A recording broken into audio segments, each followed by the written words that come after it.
धन्यवाद उत्कर्ष। सबसे पहले उत्तर प्रदेश के उप मुख्यमंत्री, प्रखर राजनेता आदरणीय केशव प्रसाद मौर्य जी का अमर उजाला संवाद के इस मंच पर स्वागत है। बहुत बहुत अभिनंदन है आपका। बहुत बहुत धन्यवाद कर रहा हूं मैं आपका। और अमर उजाला से तो आपका रिश्ता बहुत पुराना है। प्रयागराज के कुंभ में भी आप हमारे ज्योतिष कुंभ में गए थे। अमर उजाला की विशेष सराहना और प्रशंसक मैं इसलिए भी रहता हूं कि कई रचनात्मक चीजें अमर उजाला परिवार करता है और संयोग कुछ ऐसा रहता है कि हर किसी न किसी कार्यक्रम में मैं किसी न किसी रूप में उसका हिस्सा बनता हूं। और आज यह कार्यक्रम भी बहुत सराहनीय है, बहुत प्रशंसनीय। आपका यही अपनापन जो है हम सबको एक संतोष देता है। केशव जी, आप प्रयागराज के निवासी हैं, कौशाम्बी से आप सांसद रहे। नहीं, फूलपुर से सांसद रहे। कौशाम्बी जी, फूलपुर से। वो फूलपुर प्रयागराज सब क्षेत्र देखिए, सब पहले एक ही प्रयाग क्षेत्र। सबसे पहले ये बताइए, आपका जो सामाजिक सार्वजनिक जीवन था वो तो विश्व हिंदू परिषद से आप जुड़े हुए थे। गौ रक्षा के लिए आपने बहुत काम किया, वहां से शुरू हुआ था। फिर राजनीति में एकदम कैसे आए? मैं सर्वप्रथम तो राष्ट्रीय स्वयंसेवक संघ की शाखा में जाना प्रारंभ किया और एक स्वयंसेवक के रूप में जब यात्रा प्रारंभ होती है तो लंबे समय तक संघ के काम में रहा। फिर संघ के काम के बाद विश्व हिंदू परिषद के काम में रहा। फिर विश्व हिंदू परिषद का काम एक ऐसा काम रहता था जिसमें कई आंदोलन के भी हिस्से बनने का मौका मिलता था। संघर्ष के भी बहुत सारे अवसर आए। बहुत सारे हिंदू हितों के लिए, गोरक्षा के लिए, धर्मांतरण के जो तमाम ऐसे कार्य होते थे लालच देकर के, उनके खिलाफ लड़ाई लड़ते लड़ते एक पहचान बनी थी। और जो नेतृत्वकर्ता लोग होते हैं वह देखते हैं कि किसको कहां पर किस काम से भेजना चाहिए। तो मुझे राजनीतिक क्षेत्र के लिए तय किया गया और मैं राजनीति के क्षेत्र में 2012 में पहली बार विधायक बना। विधायक रहते हुए लोकसभा का टिकट मिला तो 2014 में पहली बार सांसद बना।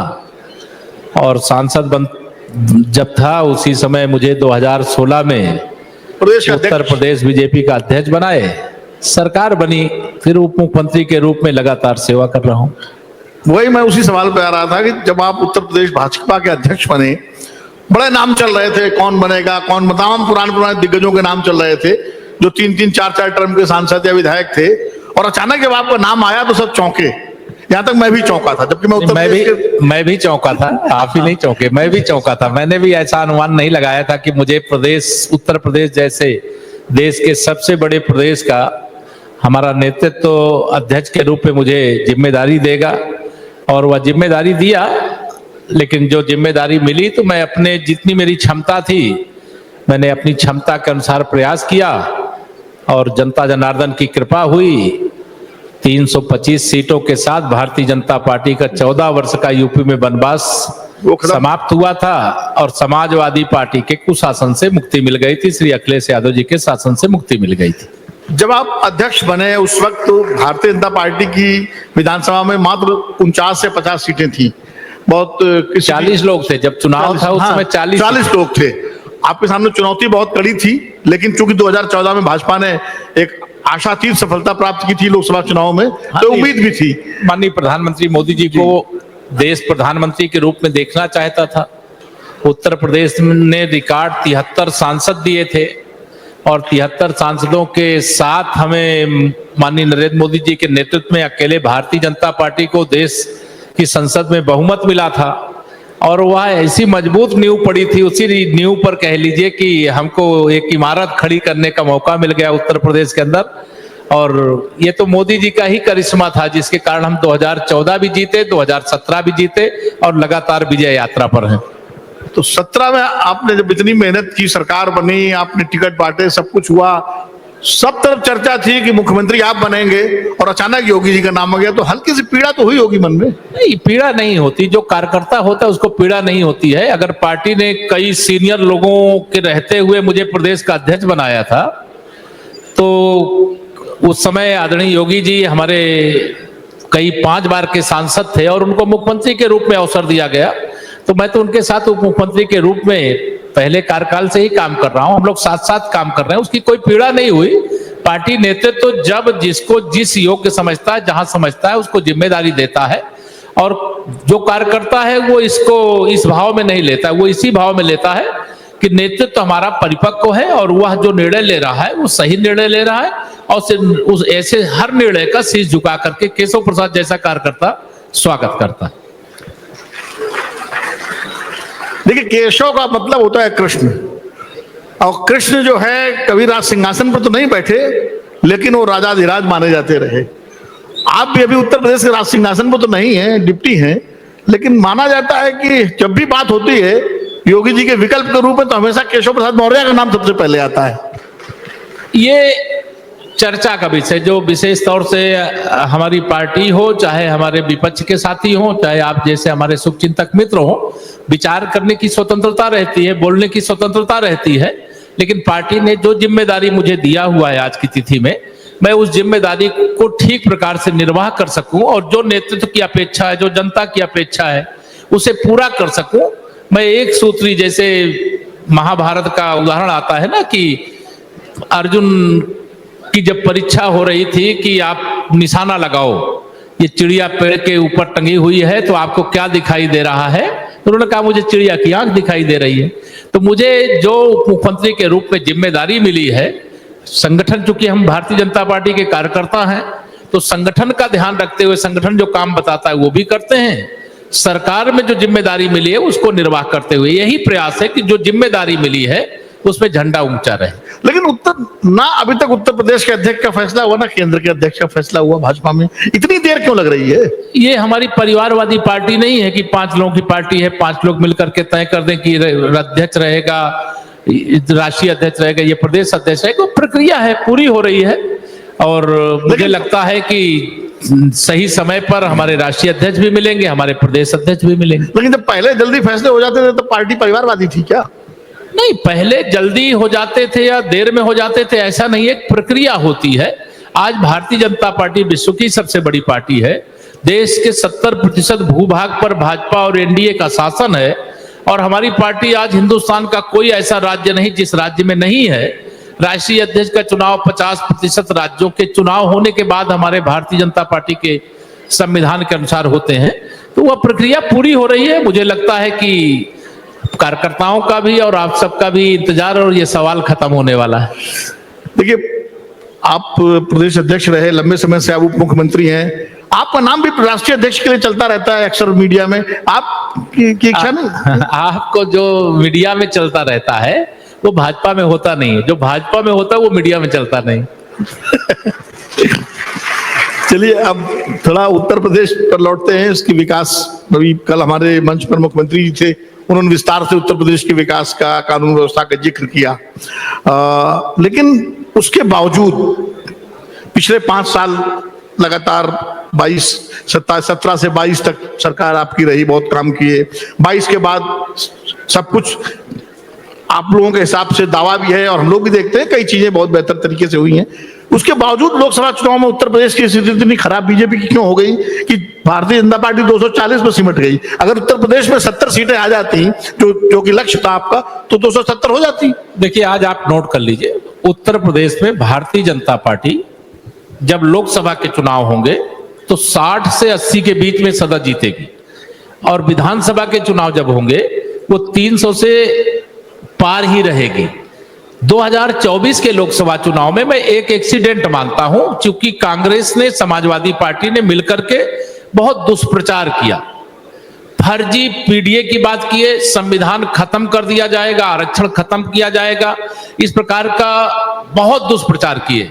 हमारे युवा, हमारे गरीब, हमारे किसान, हमारे पिछड़ी जाति के लोग, हमारे अनुसूचित जाति के लोग, बहुत सारे लोग थोड़ा उनके दुष्प्रचार के कारण से गुमराह हो गए, जिसके कारण से हमारी सीटों की संख्या घटी, और उसका हम लोगों ने बहुत अच्छे तरीके से फिर अध्ययन किया, और अध्ययन करने के बाद आज इस निष्कर्ष पर हैं कि जो गलती हुई है, भविष्य में चूक हुई है जो, वो नहीं होगी। और जब भी, अब जैसे विधानसभा का चुनाव 2027 में आ रहा है, मैं अमर उजाला के इस संवाद कार्यक्रम से ये कह सकता हूं कि 2027 में हम फिर से 300 पार सीटें जीतेंगे। 2027 में हम 2017 दोहराएंगे, फिर से सरकार बनाएंगे। इसको लेकर के मुझे कोई कंफ्यूजन नहीं। 2024 में हमारी चूक हुई है, उसका हम कुछ ओवर कॉन्फिडेंस भी था क्या? आप उसको किसी भी रूप में ले सकते हैं। यह भी एक कह सकते हैं कि हम लोगों को विश्वास था कि हम ज्यादा सीटें जीतेंगे, लेकिन परिणाम उसके विपरीत आया। यह भी था कि लोग गुमराह करने की कोशिश कर रहे हैं, लेकिन जनता जागरूक है, समझदार है, इनके झूठ के, इनके बहकावे में नहीं आएगी। लेकिन कुछ वोट हमारे बटे हैं, जो वोट हमें 2014, 17, 19, 22 में मिले थे, वो 24 में नहीं मिल पाए थे। लेकिन हम 27 में उन वोटों को लेके आएंगे, 19, 29 में लेकर के आएंगे, और डबल इंजन की जो सरकार है वो विकसित भारत बनने तक उत्तर प्रदेश में भी चलेगी, देश में भी चलेगी। अभी आपके आने से पहले अखिलेश जी हमारे इस मंच पर थे और उन्होंने बहुत सारे आपकी सरकार पर आरोप लगाए। उनका कहना था इस सरकार संविधान से नहीं चलती, एक विधानवादी हैं और मन विधानवादी हैं, हम संवादवादी हैं, वो एकवादवादी है। और उन्होंने बहुत सारी बातें कही कि उत्तर प्रदेश में विकास के तमाम कार्य रुक गए हैं। और फिर पीडीए की बात की उन्होंने। आपको क्या लगता है कि 2027 के चुनाव में भारतीय जनता पार्टी जो है पीडीए का मुकाबला कैसे करेगी? अखिलेश यादव का जो पीडीए है, देखिए, पहली चीज तो आप ये ध्यान रखिए, श्री अखिलेश यादव जी के बारे में मैं जो बोल रहा हूं एकदम इसको सच मान लीजिएगा। उनको जो सियासत मिली है वो विरासत में मिली है, उनको संघर्ष के कारण नहीं मिली। उनको जमीनी हकीकत का कुछ अता पता नहीं है। वो हर समय अहंकार के आकाश में रहते हैं। उनको लगता है कि उनके इशारे पर उत्तर प्रदेश चलना चाहिए।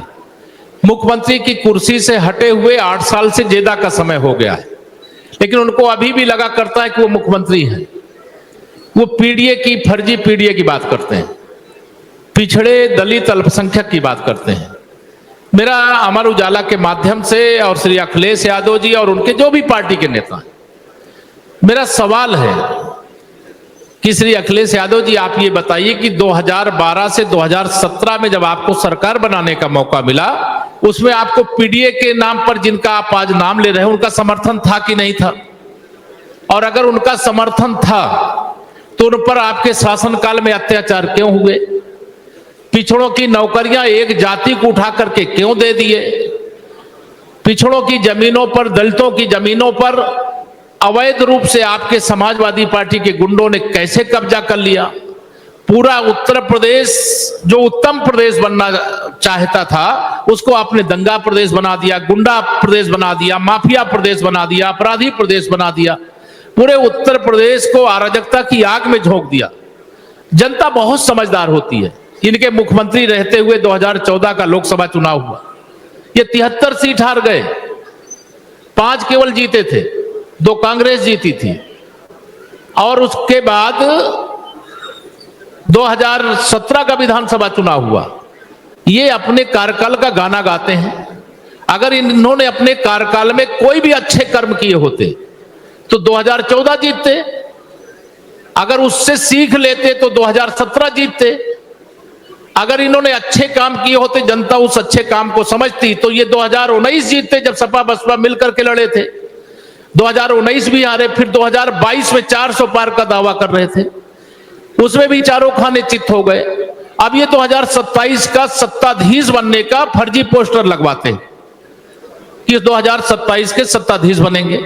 लेकिन 2027 छोड़िए, ये 2047 तक सत्ता के इर्द गिर्द न श्री अखिलेश यादव दिखाई देंगे, न समाजवादी पार्टी दिखाई देगी।